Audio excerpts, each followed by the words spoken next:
नमस्कार, मैं कुसुम। आप देख रहे हैं खबर हर पल न्यूज। प्रदेश सरकार द्वारा वाल्मीकि समाज को नज़रअंदाज किए जाने के विरोध में और प्रदेश सरकार से विभिन्न मांगों को लेकर मध्य प्रदेश महा वाल्मीकि पंचायत द्वारा पत्रकार वार्ता कर जानकारी दी गई। मध्य प्रदेश महा वाल्मीकि पंचायत द्वारा एक पत्रकार वार्ता कर बताया गया कि किस तरह से प्रदेश सरकार द्वारा उनके साथ नज़रअंदाज करते हुए छलावा किया जा रहा है। उन्होंने कहा कि देश को आज़ाद हुए 73 वर्ष बीत गए, किंतु वाल्मीकि समाज की स्थिति दिनों दिन बदतर होती जा रही है। कई सरकारें आई गईं, किंतु किसी का भी ध्यान वाल्मीकि समाज की ओर नहीं गया। आज उनका समाज आर्थिक सामाजिक क्षेत्र में पिछड़ा हुआ है। इसके लिए शासन की ओर से कोई योजनाएं भी लागू नहीं की गई हैं जिसका उन्हें सीधे लाभ मिले। उन्होंने कहा कि गांव में निवास करने वाले वाल्मीकि समाज को स्वाभिमान से जीने के लिए और जीवन यापन करने के लिए 10-10 बीघा कृषि भूमि योग्य पट्टे दिए जाएं। राजनीतिक क्षेत्र में ग्वालियर चंबल संभाग व मध्य प्रदेश में आरक्षित सीटों में वाल्मीकि समाज को उपचुनाव में आम चुनाव में टिकट दिया जाए।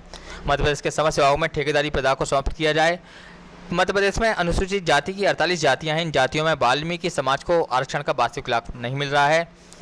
जैसे क्रिकेट में 12 खिलाड़ी होते हैं लेकिन खेलते 11 हैं, इसी तरह से 12वें खिलाड़ी को कभी मौका नहीं मिलता। यही स्थिति वाल्मीकि समाज की भी हो गई है।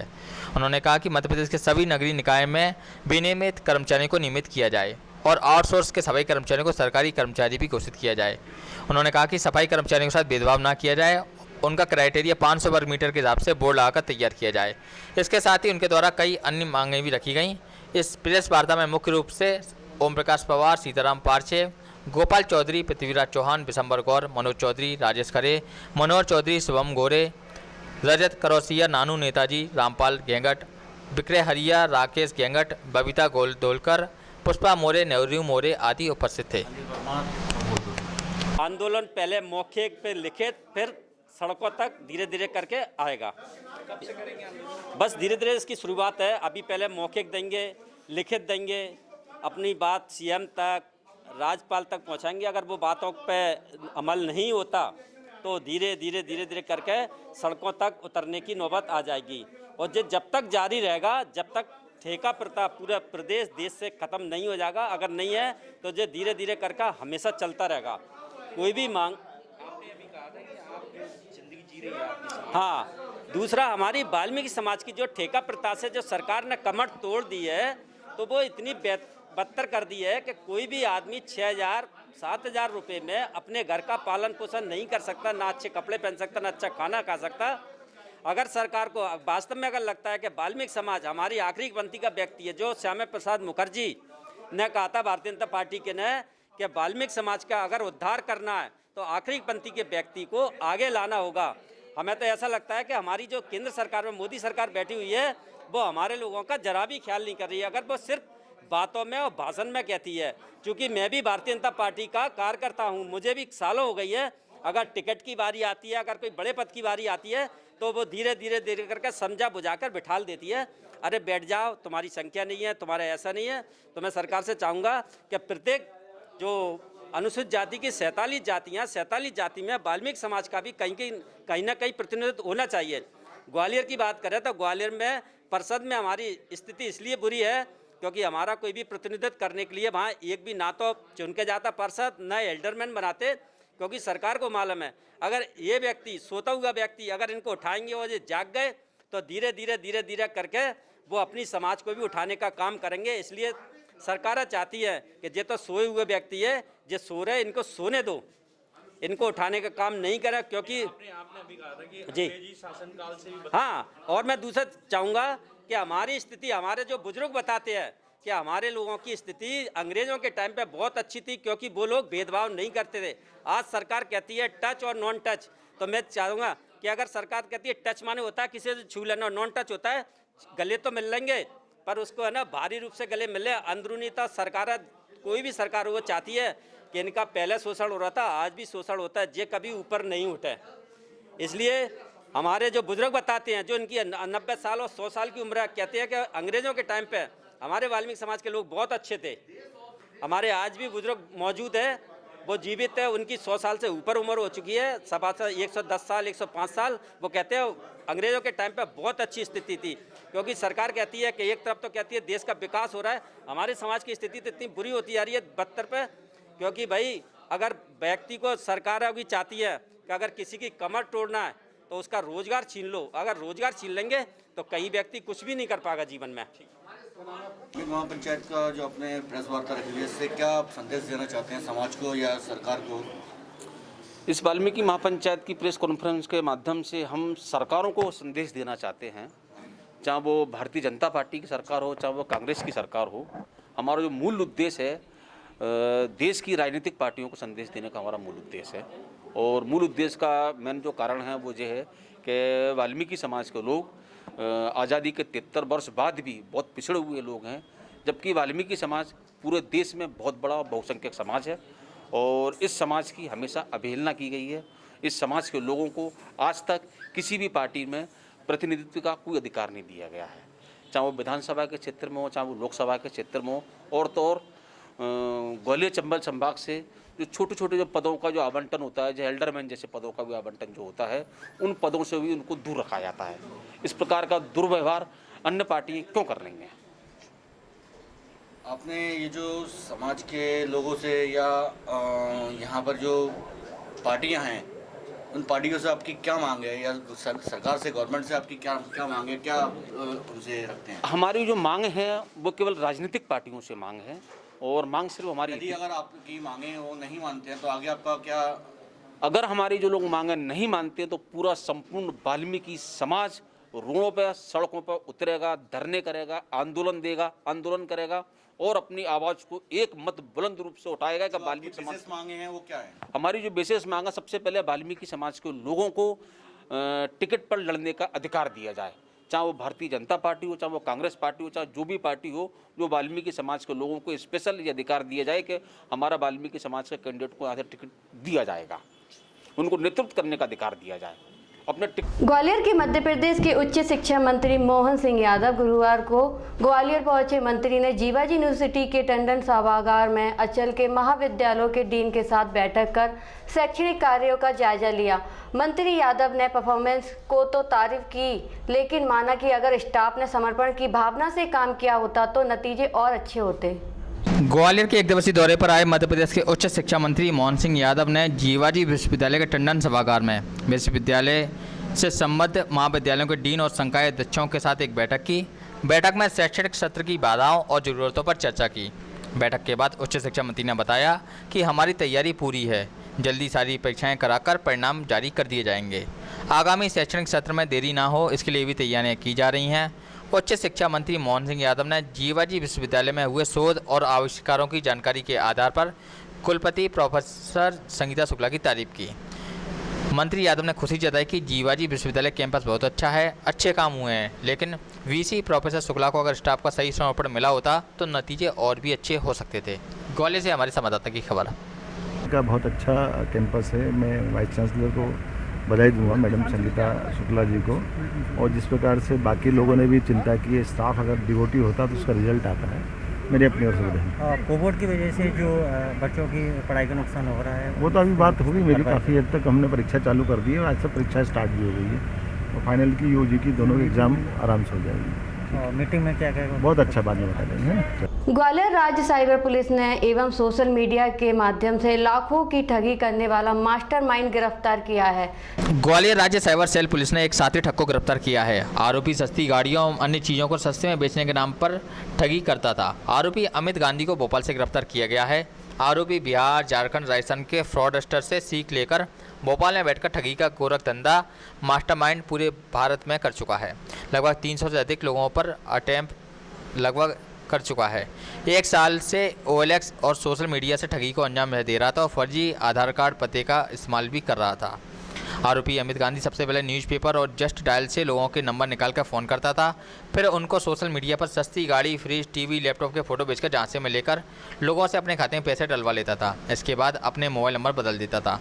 पुलिस अधीक्षक राज्य साइबर पुलिस ग्वालियर सुधीर अग्रवाल के मार्गदर्शन में OLX सोशल मीडिया में माध्यम से ठगी करने वाले मास्टरमाइंड को गिरफ्तार करने में सफलता हासिल की है, जो कई समय से मध्य प्रदेश का नाम पूरे भारत में खराब कर रहे थे। राज्य साइबर पुलिस ग्वालियर की कार्रवाई से मध्य प्रदेश इस तरीके से ठगी करने वालों को एक बहुत बड़ा सबक मिला है। पुलिस अधीक्षक राज्य साइबर सेल सुधीर अग्रवाल ने बताया कि रामेंद्र यादव निवासी ठाटीपुर ग्वालियर द्वारा सोशल मीडिया के माध्यम से गाड़ी, फ्रिज, लैपटॉप खरीदने के नाम पर 90,500 की धोखाधड़ी करने के संबंध में दिया गया और इस शिकायत पर राज्य साइबर पुलिस ने तस्दीक की तो पता चला कि उक्त धोखाधड़ी भोपाल में बैठकर की जा रही है, जिसमें आरोपी द्वारा अपराध करने में कई अलग अलग तरीकों का इस्तेमाल किया गया, जिसके उपरांत जानकारी प्राप्त हुए तुरंत टीम को रवाना किया गया। अमित गांधी पुत्र सुभाष गांधी उम्र 34 वर्ष निवासी कोला रोड भोपाल को इस मामले में गिरफ्तार कर ग्वालियर लाया गया, जिसमें पूछताछ में उसने बताया कि वह अब तक 300 से अधिक लोगों के साथ ठगी कर चुका है और 50 लोगों से ज़्यादा लोगों से सस्ती गाड़ी और चीज़ बेचने के नाम पर ठगी का शिकार बनाया है। देखिए ग्वालियर से हमारे संवाददाता की खबर। ये जो आरोपी है ये ग्वालियर एक निवासी मिस्टर रामेंद्र यादव है। इनके द्वारा कंप्लेंट किया गया था कि इनको जो है पुराना सामान बेचने के नाम पे किसी ने ठगी की है इनके साथ में। तो उस पर से हमारी टीम ने पूरा इन्वेस्टिगेशन किया और उस जांच में ये पाया कि जो आरोपी है भोपाल में निवास करता है और इसके द्वारा इनका जो है फरियादी का नंबर ढूंढ करके उनको कॉल किया गया और कॉल करके उसको बताया गया कि वो उसका ट्रांसफ़र चूँकि हो गया है तो अपनी कार, लैपटॉप और कुछ अन्य सामान घरेलू है वो बेचना चाहता है कम कीमत पे, क्योंकि उसको ट्रांसपोर्टेशन में समस्या हो रही है। तो जो हमारे कंप्लेनेंट हैं उनको इसकी बात पे यकीन हो गया और उसके कहे अनुसार उसने थोड़ा थोड़ा करके 90,500 रुपये इनके जो द्वारा बताए गए अकाउंट्स में जमा कर दिए। पर जब इसके द्वारा सामान की डिलीवरी देने की जब बारी आई तो फ़ोन बंद कर लिया गया। तो उनको लगा कि मेरे साथ चीटिंग हो गई है तो उनके द्वारा इसकी कंप्लेंट किया गया। कितने मामले हैं इसके? तो अभी ये पहला ऑफेंडर है हमारे जानकारी के अनुसार। अभी हम इसका रिकॉर्ड तलाश कराना पड़ेगा क्योंकि ये भोपाल में रहता है और हमारे पास तो इसका पहला ही अपराध है, अन्य कोई रिकॉर्ड। इसको भोपाल से गिरफ्तार किया गया है। हमारी टीम कल भोपाल रवाना हुई थी और कल ही शाम को इसको देर रात में इसको नहीं, अभी तक जो हमारे पास रिकॉर्ड है उसके अनुसार कोई साथी नहीं है। ये इंडिविजुअल ही काम अपना ये कर रहा था क्योंकि वो सुन रखा है उसने काफ़ी सारा इस तरह से लोग ठगी के उसमें आ जाते हैं, सस्ते सामान के लालच में आ जाते हैं। तो ये जो है जस्ट डायल और अन्य जगह से मोबाइल नंबर लोगों के प्राप्त कर लेता था और सोशल साइट्स पे भी कहीं शायद ऐड करता रहा है पहले और इस प्रकार से सामान जो है सस्ते कीमत में देने का लालच देके और लोगों से पैसे जमा कराता। क्या नाम बताया आपने सर?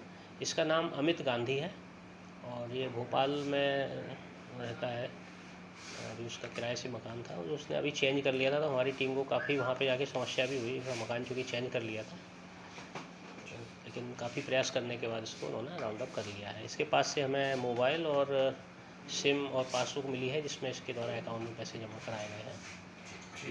जहां एक और मुख्यमंत्री शिवराज सिंह चौहान द्वारा कालाबाजारी को रोकने अधिकारियों को निर्देश दिए जा रहे हैं, वहीं ग्वालियर में अधिकारियों की मिलीभगत से सरकारी राशन का घोटाला जारी है। देखिए हमारे संवाददाता शिवेंद्र सिंह की खबर।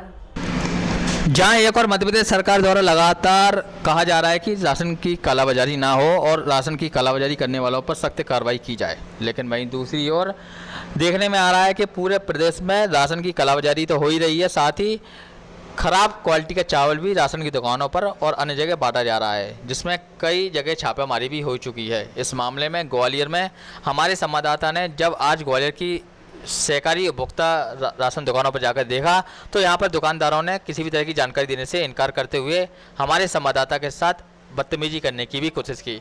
हमारे संवाददाता जब नाका चंद्रवदनी स्थित गालब महिला प्राथमिक उपभोक्ता सहकारी भंडार पर पहुंचे तो यहां पर लोगों को कम राशन दिया जा रहा था, वहीं उनको मिलने वाला फ्री का राशन भी उनके द्वारा बचा लिया गया। जब इस संबंध में कुछ उपभोक्ताओं ने जानकारी दी तो यहां के मालिक ने दुकान संचालक द्वारा बाहर आकर इसे रोकने की कोशिश की और हमारे संवाददाता के साथ बदतमीजी की।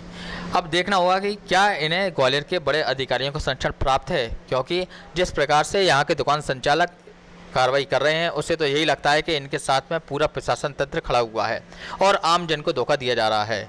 वहीं दूसरी ओर मुख्यमंत्री और प्रधानमंत्री द्वारा जिस तरह से गरीबों के कल्याण के लिए लगातार योजनाएं चलाई जा रही हैं और उन्हें मुफ्त राशन देने की स्कीम चालू की गई है, उस राशन स्कीम पर अब यहाँ के दुकानदार और अधिकारी अपने कुंडली मारकर बैठ गए हैं और लोगों को राशन तक नहीं मिल पा रहा है। देखिए ग्वालियर से हमारे संवाददाता शिवेंद्र सिंह की खास खबर। मैं लंदन नहीं आया हूँ, बाइट लेने आया हूँ। आप कलेक्ट्रेट में आना, वही बात करें, जनता से पूछेंगे। बंद करा दो, आराम से बैठ जाओ, आराम से। कलेक्ट्रेट नहीं बैठा, नहीं तो मेरे पास आने की जरूरत नहीं है।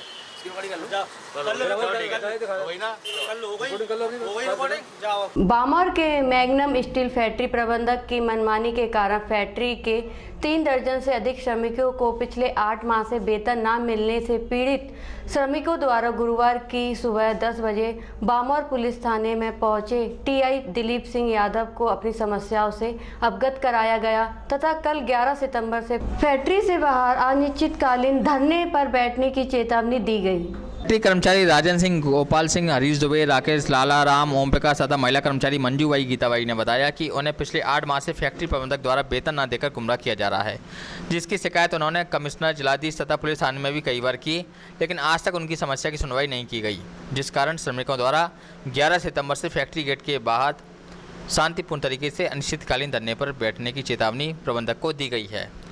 बामौर से हमारे संवाददाता शिवशंकर सिवरे की खबर। मंजू भाई, बताइए कब से काम कर रही है फैक्ट्री में आप? 10 साल हो गए। 10 साल हो गए। तो क्या तनख्वाह मिल नहीं रही है आपको? 9 महीने से तनख्वाह नहीं दे रहे हैं और धमकी देता आती है मैडम, जब भी धमकी देती है बात करती नहीं है, सामने पड़ती नहीं है हम लोग के। और ठेकेदार आता है, ठेकेदार भी काम की बोलता है, बिना भी आता बिना भी काम के बोलता है। और काम करना है मंदिर पे भी मालिक का काम है, पैसा आया नहीं है, छोटे छोटे बच्चे हैं सर, वो लोग क्या खिलाएं? हाँ, पैसा तो दिलाओ तो अच्छी बात है। तो कितने साल हो गए आप काम करते? 10 साल हो गए। 10 साल हो गए। हाँ।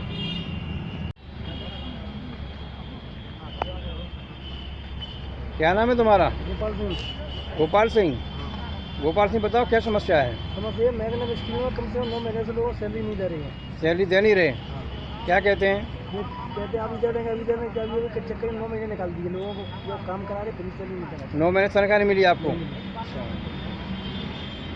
तो काम करने बराबर जा रहे हैं आप लोग? काम करने बराबर लोग ड्यूटी कर रहे हैं, सबको हमने ज्ञापन दे चुके, थाने में भी दे दिया, लेबर कमिश्नर को भी दे दिया, कलेक्टर साहब को यहाँ पहुँचा दिया। और भाई कोई कार्रवाई नहीं हुई, ना हमको पैसा मिला। तो आगे क्या कार्रवाई कर रहे हैं आप? मुझे करना चाहते हैं कि गेट पर बैठ के सभी लोग स्टार्ट करेंगे, जो हमको पैसा दिए हम काम करेंगे।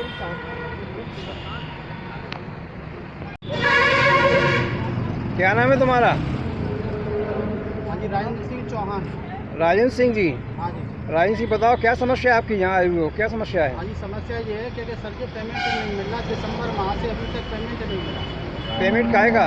हाँ जी, ये काम कर रहे हैं उसमें कंपनी में, मैग्नम स्टील में। किस फैक्ट्री में काम करते हो? हाँ जी, मैग्नम स्टील में। मैग्नम में काम करते हो? कब से काम कर रहे हो? और तो मैं सर 1995 से काम कर रहा हूँ।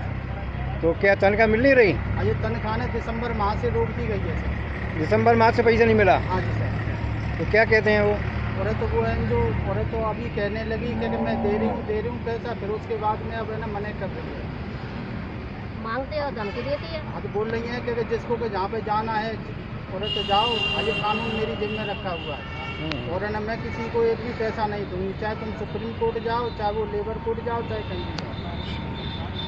भारत मिशन के अंतर्गत इटावा को स्वच्छ सर्वेक्षण 2021 में नगर पालिका परिषद इटावा को संपूर्ण भारत के नगर पालिका में स्वच्छता में प्रथम स्थान लाने के लिए हरिशंकर पटेल ब्रांड एम्बेसडर स्वच्छ भारत मिशन इटावा द्वारा शपथ ग्रहण कराई गई। जन सेवक के रूप में उपस्थित हमारे आदरणीय मुख्यमंत्री शिवराज सिंह जी चौहान, मंच पर उपस्थित हमारे साथ इस चंबल क्षेत्र में जिन्होंने विकास और प्रगति की पीड़ा अपने कंधों पर हाथों में उठाई है। हमका कोई रोजगार तो दे दो। बोले हाँ, हम यहाँ बहुत रोजगार ढूंढा। हमने कहा क्या? बोले हम नौजवानों को ढोल चलाने की ट्रेनिंग देंगे, पशु चलाने की ट्रेनिंग देंगे, बैंड बजाने की ट्रेनिंग दिलवा रहे थे, बैंड बजाने की। तो नौजवानों ने बैंड बजा दिए। आज मैं आपसे कहने आया हूं मेरे बहनों और भाइयों, विकास के काम ठप्प थे, वादे नहीं निभाए, वचन पूरे नहीं किए। मैं तो कोरोना काल में मुख्यमंत्री बना, 4 महीना कोरोना फैल चुका था और आज मुझे कहते हो तकलीफ है। कोरोना से निपटने, इलाज की व्यवस्था करने एक बैठक नहीं की कमलनाथ से। मैं तो 4-5-6 महीने से लगातार कर रहा हूं। कोरोना को भी नियंत्रित किया।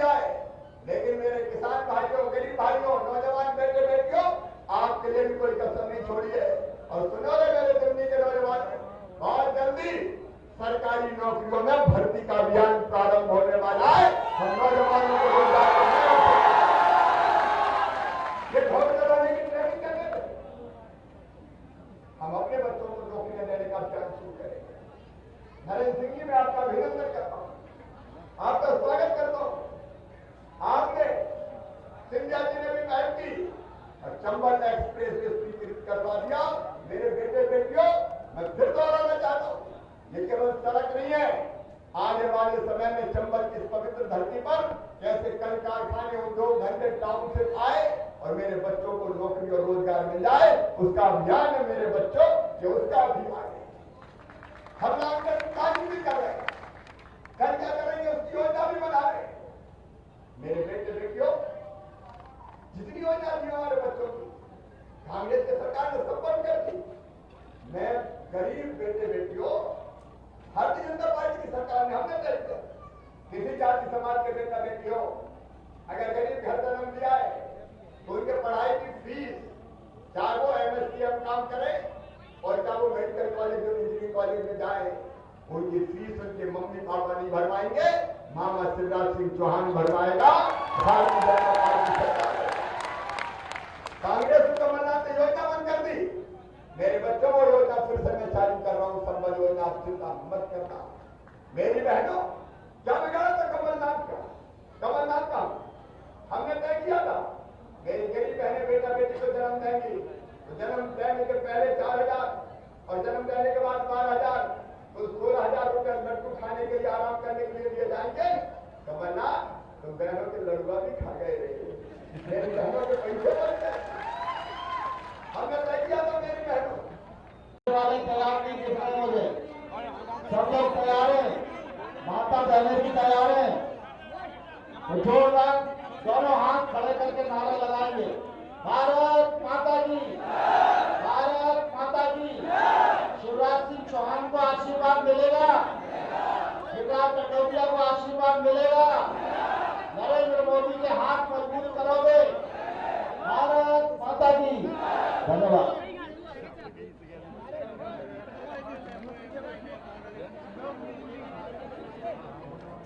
जोरदार तालियों से आभार प्रकट करें इन सौगातों के विकास कोष के रूप में माननीय श्री नरेंद्र सिंह जी तोमर निश्चित रूप से राष्ट्र के नीति निर्माण में जहां संलग्न है, वहीं अपने अंचल के लिए एक बार जोरदार तालियों से अभिनंदन। और बिना किसी भूमिका के उस आत्मीय संबंध को आवाज दे रहा हूं हमारे प्रदेश के यशस्वी मुख्यमंत्री माननीय श्री शिवराज सिंह जी चौहान। तालियों की गड़गड़ाहट जायज तक पहुंचने से पहले रुकनी नहीं चाहिए।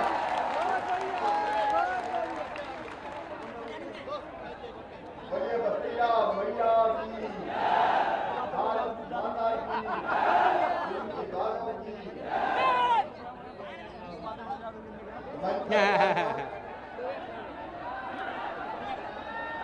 इसी मुरैना जिले की धरती के लाल, इसी माटी के सपूत, जिनने आपका नाम पूरे हिंदुस्तान में रोशन किया है, तो नरेंद्र मोदी जी के बाएं हाथ है, दाएं हाथ है, ऐसे हमारे नेता आदरणीय नरेंद्र सिंह तोमर जी। एक बार तालियां बजाएं जोरदार, दोनों हाथ उठा के नरेंद्र सिंह, जिसके कारण कमलनाथ की सरकार ने जमाने के लायक बचत पूरे किए और जिन्होंने कहा कि बचत के भाव पूरे करो, उन्होंने कहा कि दिन क्या क्या कर दोगे,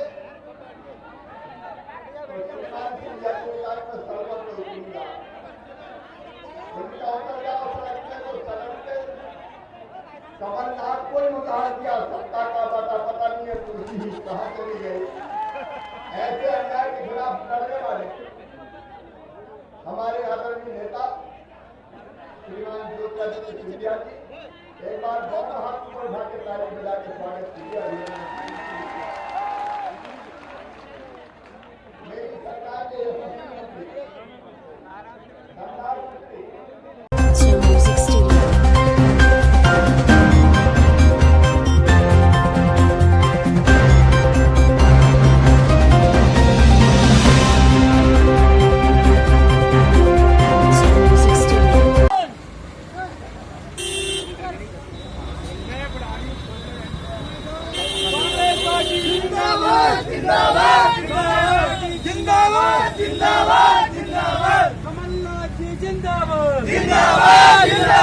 कमलनाथ जी जिंदाबाद, जिंदाबाद जिंदाबाद, ज्योतिरादित्य सिंधिया मुर्दाबाद।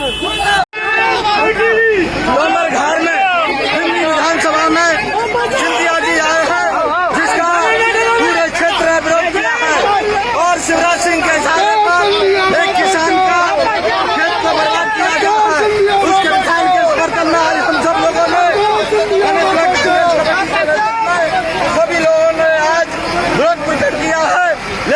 पुलिस के हटलरशाही रवैये के कारण लेकिन जगदम सिंधिया जी जहाँ भी आएंगे हम उसका विरोध करेंगे और 12 तारीख को मुरैना विधानसभा के दौरे पे वो आ रहे हैं, उनका विरोध किया जाएगा।